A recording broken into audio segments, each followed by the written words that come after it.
Dumela everyone and welcome to the BKS. What's the BKS? It's the best kept secret. What's the best kept secret? Africans. I'm going to introduce you to my lovely panel for Women's Month. Hi, I'm Kutlwano Makhalimele. I am a director of photography and an entrepreneur. Hi, my name is Alex Fitzgerald and I'm a lawyer who's interested in business and human rights. Hi, I'm Michelle Bierkes. I'm an educator and a feminist. Hi, I'm Adjoa. I'm a Pan-Africanist and I'm a lawyer. Hi, I'm Karabo. I'm a filmmaker, production designer, arts manager, and a mom. Hi, I'm Luendo Habukoma, and I am a feminist and a third culture kid. So our first topic today is going to be around Serena Williams, the working mom. Amongst us, we have a mother and some who don't want to be moms and future moms. But the topic is around this repositioning of Serena Williams as a working mom. Suddenly, everything that we're tracking about Serena Williams is as a mom. Do you guys find that strange at all? Like, why does she have to become feminized all of a sudden because she had this baby? I think it's weird actually because you use feminized, because Serena, one of the big things is that she's like such a masculine character. She's too strong. So it's just really weird the way that Serena has just been shifted now. She's Mother Nature. She's this person who has everything, you know, she's got a baby, she's got a husband. It's everywhere. But like, I'm happy for her, but it's also weird that like all of a sudden she's like a safe woman because she has a baby. I also think that it's just what people think of mothers. Like, why is motherhood considered weaker? You know, like she's now become more nurturing, Softer. Makes you softer, like it's weird. Whereas it isn't like that with dads. When you become a father, you have to be stronger, you have to protect your family, you have to like have their back. But as a mother, I've got to kind of sit back, and be softer and easier to manage because now I'm a mom. And I think it makes it easy for people then who have been so critical of her strength in the past to kind of be like, oh, well, now she's a mom. So we can overcome her strength a little bit easier. I think that like one of the things that's really interesting for me is about her like career trajectory. Yeah. So you know how like as women we always have to be like, when can I have a kid? Yeah. Because here are my ambitions, and then I have a kid, and so like woo, and then you have to like get back up, right? And you want to remain competitive. And that was also what was really interesting with Serena, was this whole conversation around her being seated, because she is number one. Like Serena can't come back and be playing someone who just started playing Wimbledon for the first time. It's like, doesn't make are sense. you like? But seriously, she had the same thing that every other working mom has, where they have to be Start like, again. okay, my career. Can I do this? And even a lot of the articles that came out about her were like how she found out and what was her reaction and and everyone was just like, is this the end for you? Is this the end for your career? And that's kind of crazy. Like the end for someone who has dominated at number one, and you think it's a wrap. She's a mom. We're gonna put her in the I box. think it also has to do with how people view pregnancy and when you are pregnant and whatnot. And I guess that's why it's hard, and that's why you have to decide, when am I going to have a baby, because that's like almost a year out for you. So like if you are in that position where you're like the world's number one, and then you're basically going to disappear for at least a year, which is like the very least. It's like 10 months of pregnancy and the baby's first 2 months of life. So it's also that, because that pulls you back, and I guess it almost gives people the opportunity and the space to start then casting doubt and making you feel like you have to actually start, you're climbing again, like from the bottom. It's actually because of that, because you're not around, and you're going through a process. And I suppose, Oh no, I think it was absurd to me that to take maternity leave means that that's like the end of your career. And that for me is absolutely crazy, and how Serena's always been compartmentalized according to body. Are you too strong? Are you too young? Are you too sexual? Are you too, like, everything around her brand or her name is about her body. And even now with a child, it centers around her body. It's almost like Serena doesn't have any other dynamic. You know what I mean? Like, it's quite... But I think that's the exact thing. So I think that the fascination with Serena as mother is because it's going against all those like very like dangerous stereotypes that people had about her. So throughout her early career, she's been subjected to this awful misogynoir hatred of black women, you know, with the same sort of stereotypes. She's masculine, she's this, she's that, and having a baby is probably like the most feminine thing that our society associates with womanhood. So, and also it's also going against this sort of idea, which is sort of a general proposition, is that like black women are somehow unlovable or undesirable in certain ways, or she's undesirable because of the way that she presents.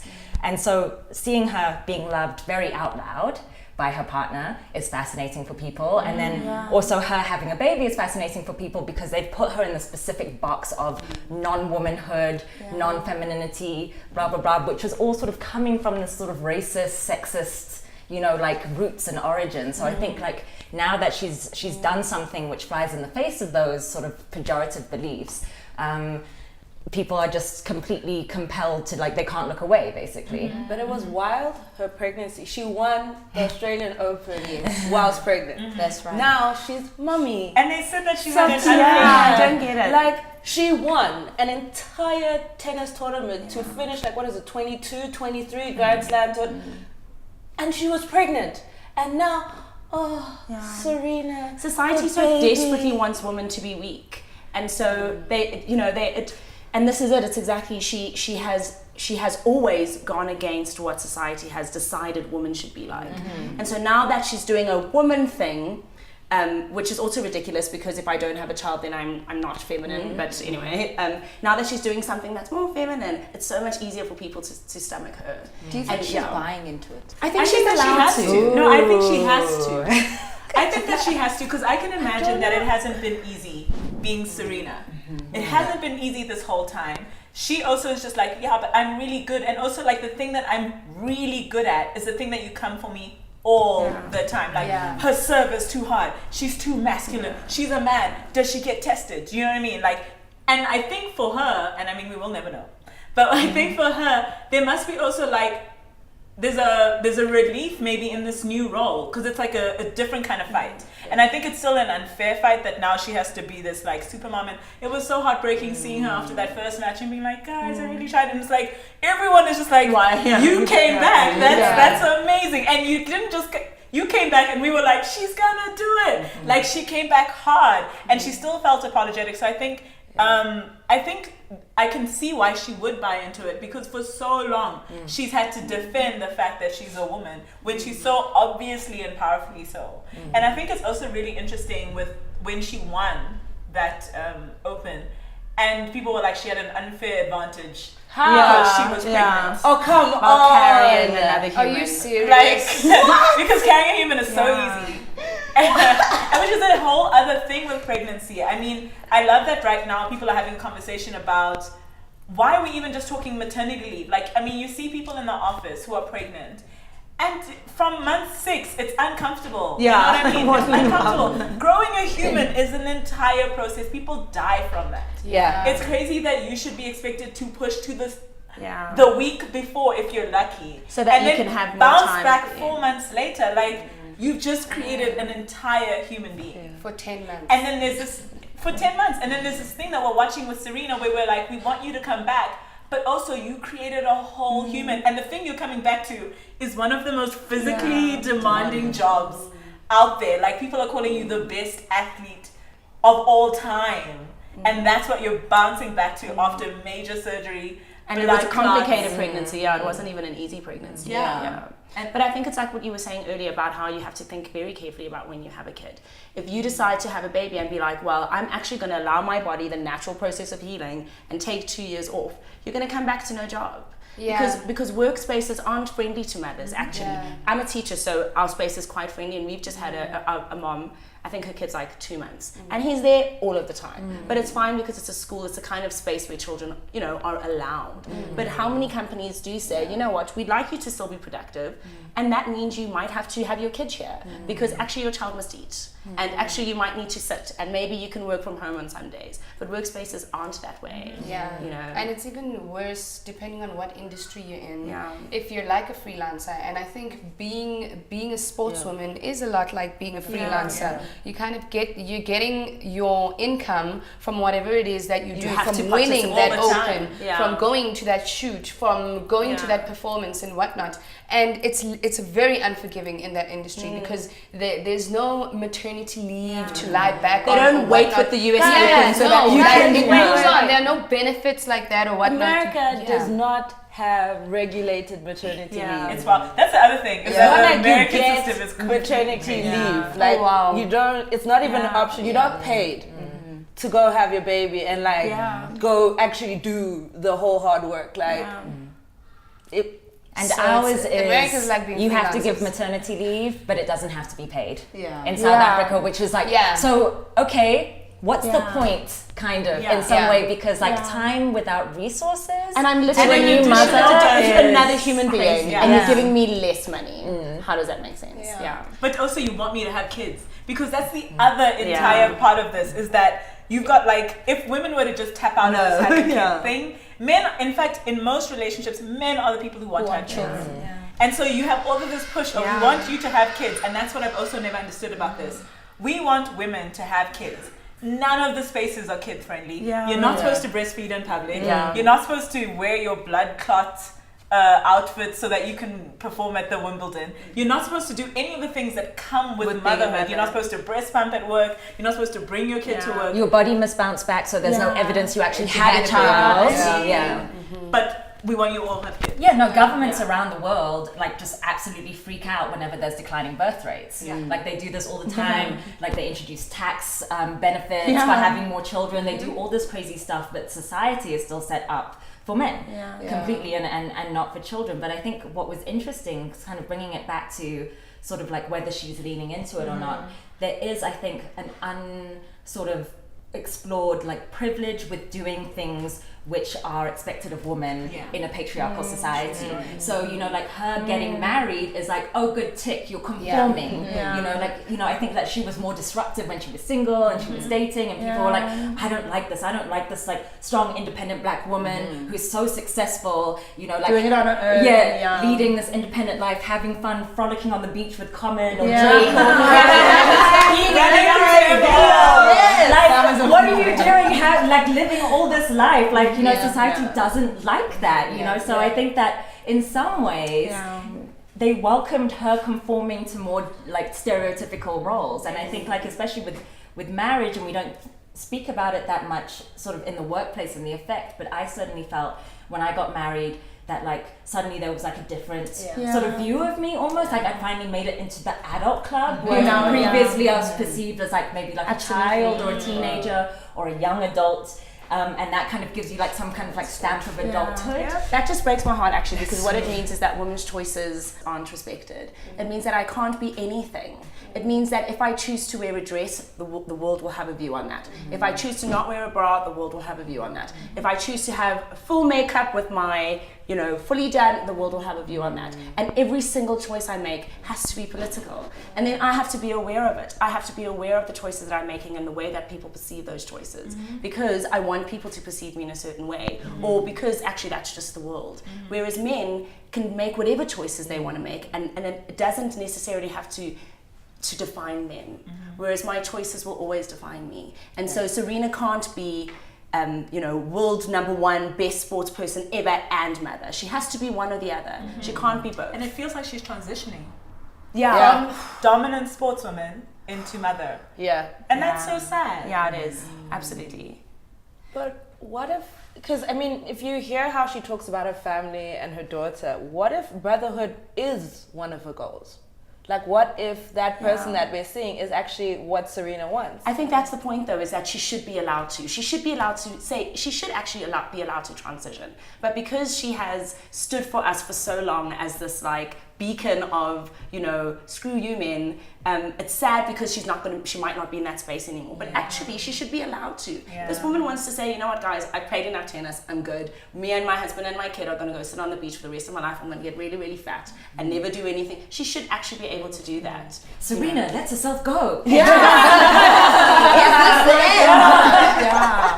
Could you imagine? that's exactly what would happen. Yeah. So I think there's another really interesting topic that's happening currently, and I think it happened in the last 2 days, was that I think it's the French Open. Yeah.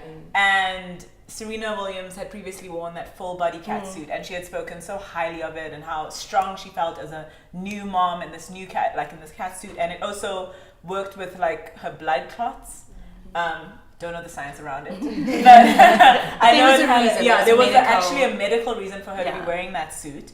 And for me, I feel like it's also in the way that we also, with moms, not just in the workplace, but in general, because as a mom, I have to I'm wearing clothes that are easy access for breastfeeding. I'm wearing clothes that work with kids, because kids tug and kids are kids, right? But then it's also like this pressure, like you're still, like you said, yes, you're a mom, but I don't want it in my face. So now why are you back at work, and why are you wearing comfy clothing? Why aren't you back, in the way that I expect you to be? Why are you reminding me? Comes back to what you were saying about women's bodies. Yeah. Why the fascination with what women do with their bodies? It's the weirdest. It's control, though. It's control. It's about policing women, and I think that what also really disturbs me about the thing with the catsuit is that it's not just about Serena and what Serena wears. This is her line that she designed with Nike, correct? So by saying you can't wear that, that's like saying you can't advertise this product line that you've developed, and that's literally interfering with Serena's coins. That's really disturbing. Why is there that intervention? Why do they feel that it's necessary? Why Serena? Because we've constantly seen her being subjected to much more just objectification than one person should ever be expected to take in one lifetime. And it's just continuous all the time. If it's not random men on the internet, if it's not society in general, it's actually like the French Open, all the drug tests that she's constantly subjected to, much higher than other people. Imagine the black body, and especially the female black body, is just subject to so much opinion and scrutiny. She's the best. I mean, and she is. Even the people who criticize her cannot deny that she is undoubtedly one of the best sports people ever in the history of ever, and she must still defend herself. She's not celebrated. I'm sure if we actually did an audit on how much is out there on Serena, most of it is negative. And she's the best. That doesn't make sense. Why she should actually be able to leave her house every day so confidently and so proud. People should be high-fiving her in the street, but they're not. And there's just this constant desire to just remember you are a black woman. Come back to yourself.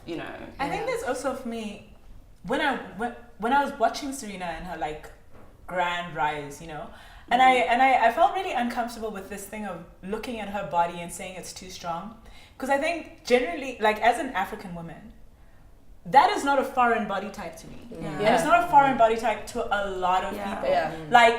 Being strong, particularly, we have been the strong, and I'm talking about physically. I mean, yes, we're mentally strong, but physically strong, African women are physically strong. We do arduous physical tasks. It makes sense. And for them to be detracting that as part of her womanhood is also, for me, a bit of a mind warp, because there's a lot of places in the world where women are physically strong people who have to carry stuff. For hundreds of years, women were busy picking the cotton in their fields. Build houses. So it was fine when they were strong to be picking your cotton. But when they're strong to be benefiting themselves, now it's problematic. But I think for me, it's in comparison to what? So you're a strong black body in comparison to who? Who is not strong and small? That for me becomes the real conversation, because you have to be compared with something, and we're always being compared with kind of this European lean, still a bit fragile, kind of body structure, and that thing really pains me. But the one thing about Serena's mom journey that got me is, especially if we bring it back to the continent, is that she needs a village. It felt very lonely the way she gave birth. Even when I watched the Serena HBO documentary, it felt like she's alone. I mean, in the African context, I would never have to hurry up back home, and maybe because I'm privileged enough to have quite a large family around me, I'd be at some aunt's house, I'd be overfed, I'd be taken care of. It felt like she missed out. I felt like she missed on all the love we give her so much. She really didn't have that net to fall back on. Why do you think that is? I don't know if it's an American thing. Yeah. I don't know if it's a westernized thing. It feels like mommyhood is quite lonely. You know, across the sea. Yeah. Whereas in my family, it's unheard of. In fact, you come out triple It's generally your size. not culture. What you say, like, you know, Yeah. and it's so nurturing. It's so soft. You get to kind of redesign yourself. There's space to redesign what you know, who your new self is as a mom, and I felt like she just went from like cesarean, I almost died, I have the French Pictures. open, I can only breastfeed for 3 months, I missed my child's first step. Like It feels like she just had to, and sometimes I have to look away because it's too close. It feels like you know, she's my sister, and I feel a bit like we're left in the lurch, or we've lost the village complex. This makes me, a true village. a lot of my, I'm not a tennis fan just in general anyway, but a lot of my reservations with Serena is sort of along this, about how there's a certain image of what it means to be a strong African woman. And you have to then be the best to be a strong African woman. I'm a strong African woman. I'm a teacher, that's not anything, you know, but I feel strong. Every time I cry in my room and I go, but I'm gonna do it, that makes me strong, you know. And I feel like my one really big thing about Serena is that the narrative of what it looks like to be strong, black, proud, independent. But can you just blame not her for really, that? No, I don't. I blame the society that we live in. What I do blame is when she doesn't stop and say, you know what, guys, I am strong, but so is that woman in Ghana who walked 20 kilometers with the water, and so is that woman who's trying to figure out how she's going to leave her abusive Is that for husband. Serena to do though? I think you know, this is a very interesting question. I think that there's certain responsibility that comes with the honor that we have given her, and I think it would mean a lot coming from her. It's not her responsibility, she doesn't have to do it, obviously she can do whatever she wants, but I think that really our end goal is to further women, all women from all walks of life, all types of women, with all the goals and dreams that they have, the same women who want to have 5 children and be a stay-at-home mom. We need to celebrate them all. And it's not just Serena. When you look at the women that we consider in the world to be strong black women, they're all kind of the best at what they're doing. They're you know, they're not the quiet in the background, you know, just getting stuff done. And that's most of us, actually. You know, what makes us strong is that we get it done anyway, and we don't have the money for that support. We just suck it up, you know. As much as Serena gets a lot of criticism, she is a freelancer, which means she is still in control of her workspaces. We aren't, you know. She is in control of a lot more of her choices. She has far more choices than we have. Does she? I think that her wealth and prestige allows that. Sure, there might be other limitations, but there are a lot of things that Serena can do that I can't do. When I have a baby, I won't be able to go spend a month on a beach to recover, you know. Okay. Her money opens It lot does. more doors. And for her. actually, every single black woman that you can think of now, who you consider strong and strong and independent, has money. And so, what about you know, the 98.5% of us who don't? Because actually, isn't that another problem? We know that black women don't have money. We know that we are underpaid, that we are overlooked, and yet the people that we champion aren't. They're, you know, and of course, yes, Serena did overcome a lot of that to get to where she is. But I just kind of feel we sometimes get left behind in the conversations of what it means to be strong and independent. I feel like it's a little unfair though to like put that on her shoulders, or to even expect that from her, because at the end of the day, because she is a black woman and because she is a human, she's dealing with all of these things that we are discussing now. Like, do you know what I mean? Yeah, so, absolutely. So even though yes, she's got the money, she's got the wealth, she's got access to other things, none of us collectively have ever had to deal with that kind of scrutiny where when you open the newspaper, you're kind of hoping they're praising you because you want something, but it's actually a complaint that, you know, she serves too hard or whatever. You know what I mean? So I feel like it's just it's just putting more pressure on somebody who is under like a lot of pressure. And I don't think she's explicitly ever done anything to kind of even make me feel like, oh wow, you know, like you're selling out to the cause, or you know. Okay, well, thank you everybody. I think we could go on forever, but thank you everyone. It's been a really great discussion. I think we've given our opinion. We've added a little more to the world. We really are the best kept secret. As we're real. This is what Africans talk about. This is how we sound. This is what we're thinking. Thank you everyone for joining us on our Pan-African channel, the BKS Africa. You can catch us on Twitter and Instagram at the BKS Africa. Thank you to my Pan-African panel, and bye for now.